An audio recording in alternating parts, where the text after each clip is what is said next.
Welcome back to Barbarian Builds. My name is Conan. Sorry I look like a budget My Chemical Romance, but welcome back to Barbarian Builds, and today we're going to be starting a new series which I'd love to share with you all, and that is my War Loadout series. All the blasters that I thought, that's awesome, and I've painted up in my colours, kind of like goldy, coppery, silvery kind of colours, and that I'm definitely going to run in a war.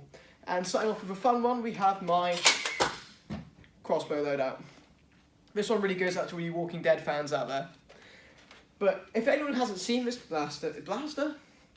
It's kind of NERF crossbow before. It is a NERF Zombie Strike Dreadbolt that I have spray painted the body parts gold, slapped on an airsoft red dot or green dot, you can choose, which is really nice. I like the green, kind of matches through. And that's pretty much it. This is a very, very easy build. And for the amount of fun, like, if you guys have access to finding one of these on eBay or in your local store on sale cheap, definitely pick one up because they are great fun. I saw Captain Xavier using one on his Range Day series. Please go check out Captain Xavier, he's an incredible YouTuber. And I was like, I've got to get me one of those because that is how you load the band. Is it ridiculously, like, overcomplicated when you probably could just put it back? Yes, but it's fun. It is generally so fun. This just makes me smile. I'm going to try and be informative in this video about this, but generally, it's just fun. Now, I'm going to do sort of the latter half of this video is just me outside firing, and having a bit of a laugh. So please, like, fast forward until I'm outside if you just want to see it firing, but I'm going to talk a little bit about what I did and what I attempted to do, sort of my opinion. Sort of a mini review on what I found is good about this. But before I do that, before anyone fast forwards, who noticed I was wearing a quiver? Yep, I got a cheap quiver off Amazon. This thing is holding currently 12 extra arrows. I was about to say darts for arrows. And this is just cool. I don't know, I'm wearing it on my side because it's easier to show it off on camera, but I definitely wear it on my back like Legolas. Like, I know it's a crossbow and not a bow, but come on, Legolas is cool. Although I'm Team Dwarf, I have to say Legolas is one of my favourite characters. But yes, now, please feel free to fast forward if you want to see firing, but if you want to hear me talk about what I kind of tried to do with this thing, here I go.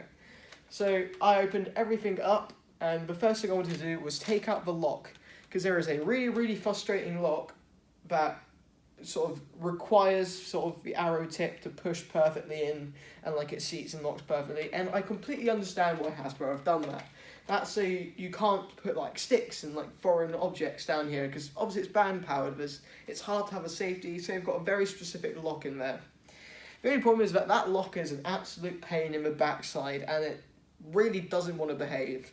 I tried to take it out. One really nice thing about this blaster is that all the internals are encapsulated in sort of a one click together piece, which is really, really nice because if you want to paint it, you can easily take it apart. The only problem is I could not get those clips apart without breaking it. I did not have the tools, and I did not want to risk breaking it because, honestly, the lock is not the end of the world. It's just a little bit frustrating. If you have the tools, I would definitely recommend trying to unclip that and take out that lock. Captain Xavier, again, has a really sort of good sort of Monday Mod Tip series on taking apart clips, and he tries out different tools, so definitely go check that out. That's really my only complaint with this blaster. The second thing I tried to do is increase the band strength. Now, the band design is actually really, really clever in my opinion, because they're held together by little brass clips, which is seats in these side bits. That's really, really clever. The only problem is it makes it very, very difficult to tighten. So I found the easiest thing to do was just to zip tie and add tension like at each half. I did lots of testing with that, and it would definitely fly faster. But the improvement in performance really wasn't worth it in my opinion. These arrows are not designed to fly really, really fast. They kind of start wobbling and spiraling up away. The primings became really uncomfortable. The catch mechanism did not like it when I started trying to increase that band strength. So I just cut the zip ties back off and I've left it as stock because honestly, stock is great fun and it's honestly perfectly good enough. And then to complete the loadout, got myself a quiver. It cost me, I think, $10.99 off Amazon. Got it next day on Prime. So, you know, the world we live in where we can get stuff delivered next day is incredible. And seat that in. And the handy thing about the lock is you do have a nice little nubbin. that tells you. Oh no! Cut, edit that out, edit that out. There you go. When I tipped it upside down, I think I upset the system. But I really want to then highlight that it's not the most practical blaster. It is purely just for fun. There is something really, really satisfying about yeeting, yes, I'm using the word yeet, yeeting these arrows like just across a field at something, because they make a nice whistle sound, and they don't fly very fast, they just kind of beautifully glide, as the person you're firing at just has to watch as this arrow slowly flies towards them. Reminds me a little bit like vortex discs, but you can actually hit what you're aiming at. And that brings me to why I put the scope on. One, I think it looks cool. Again, kind of those, I'd like to say Walking Dead fans, but I'm not, like, honestly, I stopped paying attention to Walking Dead after like the first series. Sorry to anyone who's a big Walking Dead fan. Certainly I ran out of interest, but it's surprisingly accurate, actually, to be fair. My only criticism is obviously if you damage the arrows, if they get like really badly bent and stepped on, they don't fly as well, and then they don't like the lock. But these arrows are surprisingly good quality. I've given these arrows some abuse, actually. Most of them are still in really good condition, so they're not as bad as perhaps some people would claim them to be. They're not cheap. I think free is like £2.80 on Amazon at the moment. It's the cheapest you can get, which is obviously quite expensive, but they last, to be fair. They are, in my opinion, much more rigid than foam darts.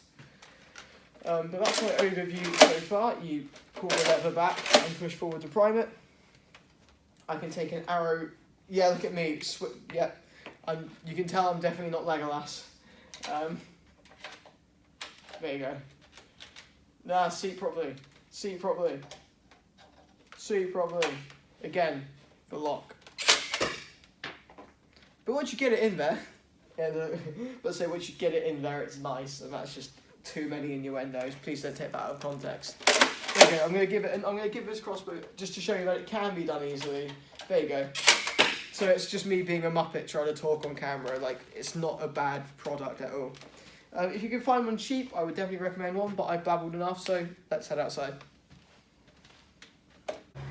Right, welcome back. Hound Shop Robin Hood, and firstly let me apologise about the construction noise. If you think that's annoying, it's my home. I have to live with that. Admittedly, I'm sure my girlfriend would say I'm more annoying to live with, but the noise certainly isn't very pleasant. Anyway, let's show off the crossbow. I have brought out some pink Rebel arrows. I tried having the quiver on the back, but I have no coordination, and I'm more dwarf than elf. So trying to figure out how to use Legolas, no, not me. But I brought the pink ones out because, in case you can see, the grass is almost as tall as I am, which is admittedly not a challenge, but that means finding green arrows is going to be impossible.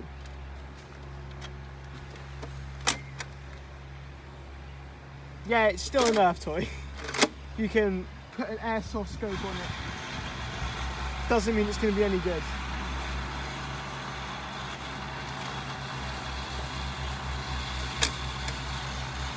Alright, that one was a bit better. To be fair, that loading mechanism is always just going to be fun.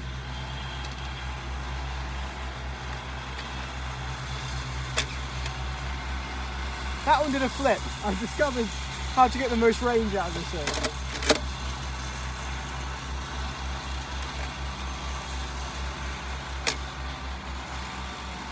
Do you know what, back to, admittedly, that's not too bad. Like, it could be worse. I was about to say I haven't had the lock play up yet, but it's just started playing up. So, there's a bit of irony for you. Is that in? No. Again, people.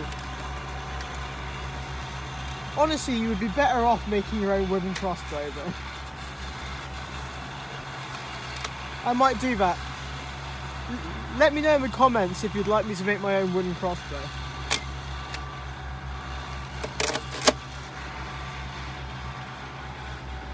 I feel like my quiver is never ending. It's bigger than you think it is, and I never ever get to say that, so.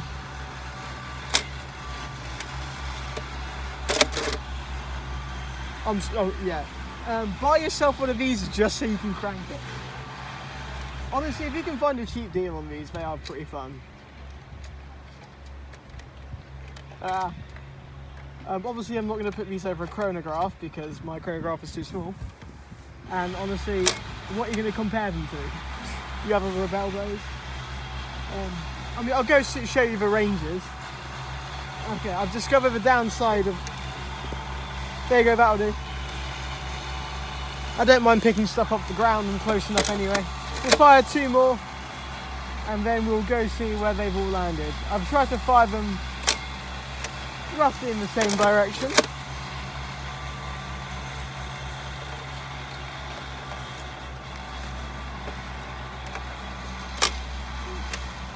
That one went a bit skewer. So, let's go see the kind of performance and ranges we're getting with this. Well, we were firing from the tower, and yeah, ranges about stock elite ranges, so not that good. But at the end of the day, I think if you're going to run something like this in the war, you're running it for fun. And yeah, I know YouTube channels are meant to be serious, but this has been just a couple of minutes of me outside having a laugh whilst firing a NERF crossbow, and it's just good fun. So as I say, if you see one of these things, you can see it sparkling gold. Again, gold because I'm obnoxious. I mean, the whole theme is because my dad's called Odin and I like Asgardian stuff. But truth be told, I like gold, Mr. Powers. Okay, that's a really bad impression. Thank you very much for watching, and I will say, see you in the next episode.